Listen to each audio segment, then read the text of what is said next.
Urinary and fecal incontinence affect a large percentage of our patient population, both men and women. Overactive bladder is a very common problem.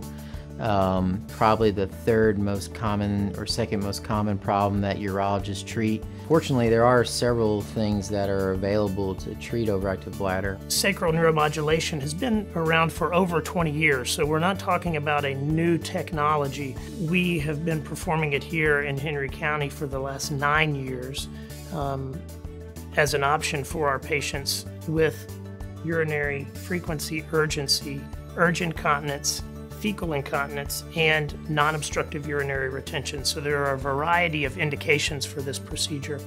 The first stage is a test phase, and it's so novel to be able to take a week and to test a product and to know if this is going to be efficacious for the patient. We follow up, several times over this period, this trial period, to see how much benefit they're getting and whether or not we should proceed with the implant of the full device.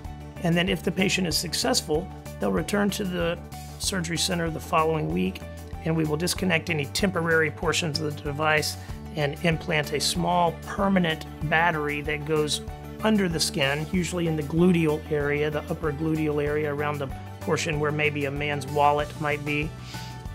And then these batteries have a particular lifespan, anywhere between 3 to 6 years, depending on the settings. Now, some of the exciting things that are happening in the world of sacral neuromodulation involve battery life and lead strength and rechargeability of batteries, things that typically we haven't had. When I started training, the initial batteries were maybe the size of the top of a can of Coke. There is a non-rechargeable battery that we have used now for the last several years, which is about the size of a silver dollar. So this represented a great advance compared to the older battery. And with our implant technique here, we've been getting battery lives of 6 to 7 years out of these batteries. The next step in that is rechargeable battery technology. So the batteries there have made some substantial improvements in size. The new batteries are almost the exact size of this piece of gum. So you can imagine that being on the inside of your gluteal area, where we have a little bit of extra padding, most of us. It's really almost impossible to sense or to tell that that is in there.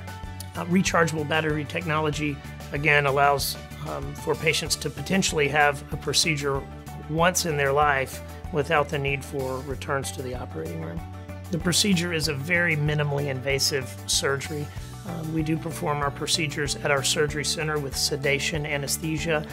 Patients are breathing on their own. They do not require a breathing tube, and as such, they are awake and moving immediately after the surgical procedure.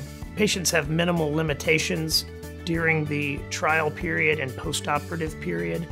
Once the device is implanted and the components are internalized, they can bungee jump and swim in the lake and water ski and horseback ride and any activity that they can think of. They're going to have no limitations.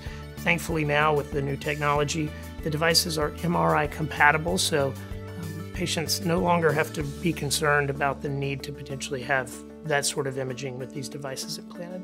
I was fortunate enough to be the first in the state of Tennessee to place the new MRI compatible lead. The patient so far has done excellent with the lead placement, and hopefully we're going to move forward with the full implant of the device.